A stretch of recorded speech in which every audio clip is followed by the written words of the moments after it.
un hermoso privilegio y oportunidad que el Señor nos permite en esta tarde estar con ustedes. Quisiera recordar una palabra que Jesús dijo y que siempre ha marcado mi vida. Mientras oraba en el Getsemaní, dentro de su oración maravillosa por la iglesia y por la iglesia que aún estaba por nacer, Él dijo: la gloria que tú me diste, yo se las he dado, para que sean uno. Como tú y yo, Padre, somos uno. Que todos sean uno, para que crean que tú me enviaste. Y en este tiempo, en un tiempo en el cual han habido tantos cambios y tantas cosas que el mismo hombre se ha encargado de producir, hemos creído que la gloria es para otra cosa, hemos creído que la gloria es para montarnos un circo, hemos creído que la gloria es para hacer exhibiciones, pero en realidad la gloria es para crear una unidad profunda en el cuerpo de Cristo, es para producir realmente ese diseño de Dios. Desde antes de la fundación del mundo ya Dios había diseñado, la iglesia estaba en el corazón de Dios, la iglesia no fue el plan B, la iglesia no fue algo que se dio por defecto, la iglesia es el propósito, es el diseño y es la meta que Dios perseguía desde antes del Edén.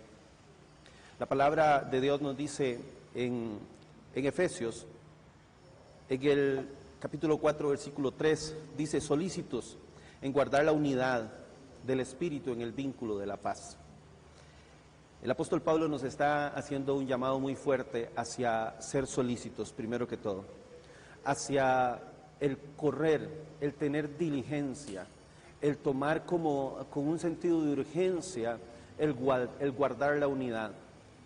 En este tiempo que estamos viviendo, donde hay toda una revolución, donde alrededor de nosotros hay un mundo que se está moviendo y está cambiando de una forma exponencial, de una forma poderosa, tremenda, se vuelve muy importante que nosotros como hijos de Dios entendamos que realmente el Señor nos llamó a tener diligencia, a ser solícitos, a salir corriendo, a ver ese sentido de urgencia de buscar la unidad.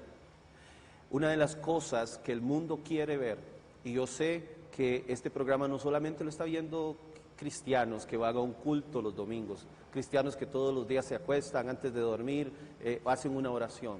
Creo que hay mucha gente también que está esperando que una verdadera iglesia, hombres y mujeres llenos del amor de Dios, se levanten, se despierten y empiecen a hacer lo que les toca, empiecen a hacer lo que les corresponde. Tenemos una iglesia enorme en la calle que está herida, tenemos gente en la calle que necesita realmente ser sanada, que fue herida dentro de un lugar donde se supone que iba a ser protegida, donde se supone que iba a ser restaurada.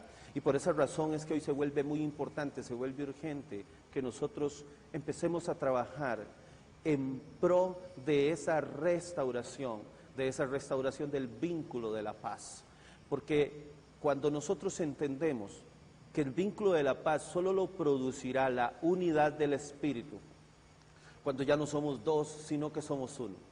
Cuando el hombre que se vuelve a Dios se vuelve uno con Cristo, un espíritu con Él.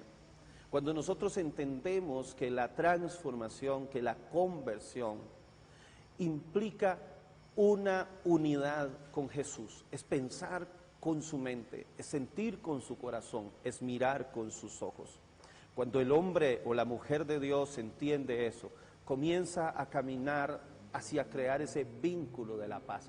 Un vínculo es una unidad, un vínculo es una cercanía, es una relación íntima. Si hay algo que necesita ser sanado en este tiempo en la sociedad, si hay algo que necesita ser sanado en este tiempo en la familia, si hay algo que necesita ser sanado en este tiempo en la iglesia, si hay algo que necesita ser sanado en el interior del hombre, es el vínculo de la paz. Si hay algo que necesitamos sanar, es esa unidad. Necesitamos en este momento que se levante una generación que entienda realmente a qué nos llamó el Señor, que entienda realmente cuál fue el diseño, que entienda realmente qué fue lo que estaba en el corazón de Jesús cuando dio su vida por nosotros. Sabes, el Señor no nos diseñó para que nosotros fuéramos famosos. El Señor no nos diseñó para que nosotros tuviéramos poder sobre la gente. El Señor no nos diseñó para que le pusiéramos el zapato a alguien o se ha equivocado. para que lo destruyamos, para que lo persigamos, para que lo quememos en redes sociales. El Señor no nos diseñó para eso. El Señor nos diseñó para cubrirle la espalda a nuestros hermanos. El Señor nos diseñó para restaurar con una palabra que, si bien es cierto, nunca buscará encubrir el pecado, pero sí buscará la restauración, sí buscará el levantar a esa persona, a esas rodillas endebles, poderlas sostener, ser esa muleta que sostiene. ¿Sabes? Cuando Pablo dice, una de las doctrinas de Pablo más fuertes es los unos a los otros.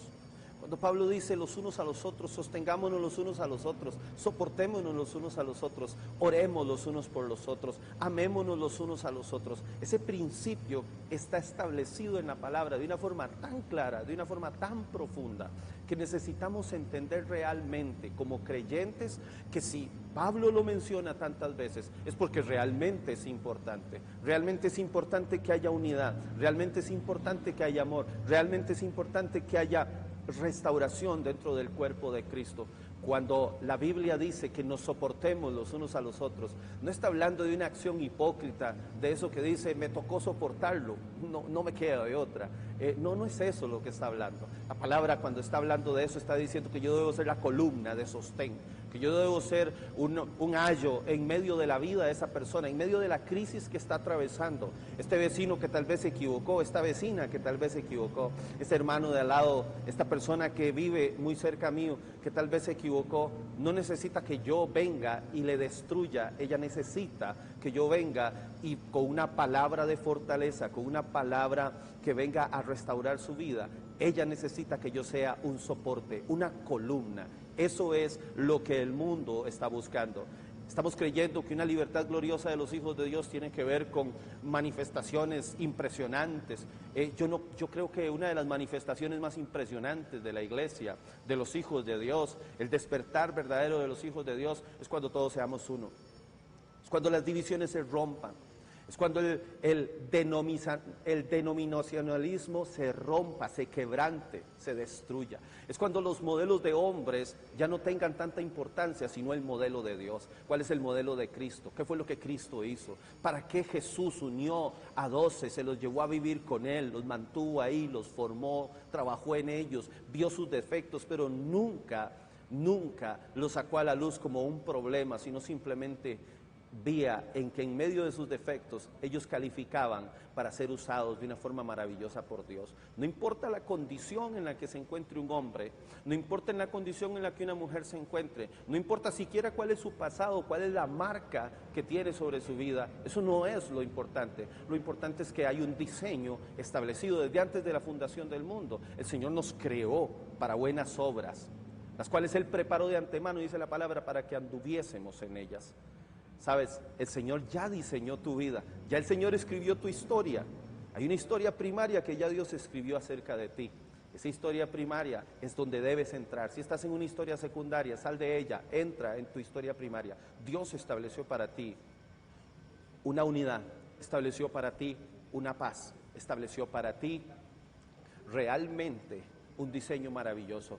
Jesús dijo, la paz os dejo, mi paz os doy. Yo no la doy como el mundo la da. Más adelante dice, no se turbe vuestro corazón, ni tenga miedo. ¿Sabes? Cuando realmente tenemos la paz de Dios. Esa paz que dice el apóstol Pablo en la carta a los Filipenses, que sobrepasa todo entendimiento.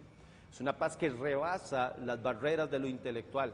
Es una paz que nos hace estar en un estado total de quietud y de confianza de que aún en medio de la peor de las circunstancias, el Señor siempre tiene el control. Si empezamos a trabajar desde ya, si somos solícitos desde ya, en buscar, en trabajar, para que esa unidad sea una realidad. La gente allá afuera está cansada de ver una iglesia dividida, de ver una iglesia peleada. La gente quiere ver realmente una iglesia unida. Esa iglesia por la que Jesús oró. Y yo le digo, yo siempre estoy diciendo constantemente, gran parte de la oración de Jesús en San Juan capítulo 17 aún no se ha cumplido. Y yo sigo orando para que esa oración sea respondida por completo. Una de ellas es la unidad total del cuerpo de Cristo. Cuando toda la iglesia esté unida, cuando la iglesia sea un solo cuerpo, cuando la iglesia deje de estar fracturada, deje de estar desmembrada, cuando eso suceda, el mundo entero va a creer que Jesús vino a la tierra con un propósito. Mientras la iglesia no entiende ese principio, mientras la iglesia no busque el principio y unidad corporativa, no va a suceder eso. La mejor forma de evangelizar es acercándome a otro, sosteniendo a ese otro, buscando la restauración de este que se equivocó. La mejor forma de evangelizar es amando, la mejor forma de evangelizar es dando. La palabra dice que Dios amó tanto al mundo que dio a su Hijo. El amor tiene que ver con el dar. Nunca un amor verdadero estará desligado, separado del dar, del entregar. Siempre el amor verdadero estará vinculado con el dar. Dios nos dio un tremendo ejemplo. Dice la Biblia que Él amó tanto al mundo que dio a su Hijo unigénito, para que todo aquel que en Él crea no se pierda, sino que tenga vida eterna. Si se tratara de mí, como lo he dicho en otro momento, diría, Dios amó tanto al mundo que se preocupó y se puso triste. Dios dio lo más precioso que tenía, a su Hijo. Jesús, el Padre, el Hijo y el Espíritu uno son. El diseño para la iglesia es que sean uno. El propósito de Dios para el mundo es que el mundo entienda que Jesús fue enviado a la tierra para crear unidad del cuerpo. Así que yo en esta tarde les digo, es importante que la iglesia despierte y entienda que más allá de un culto, más allá de un dogma, más allá de una liturgia, más allá de cualquier otra práctica, el Señor quiere unidad. El Señor quiere que la iglesia se mueva como un solo cuerpo, y eso hará que venga la transformación completa. Eso hará que el mundo crea realmente que Jesús vino para salvarles. Les bendigo en el nombre del Señor en esta tarde. Soy el pastor Luis Hernández y un privilegio haber podido compartir esta palabra con ustedes. Bendiciones y buenas tardes.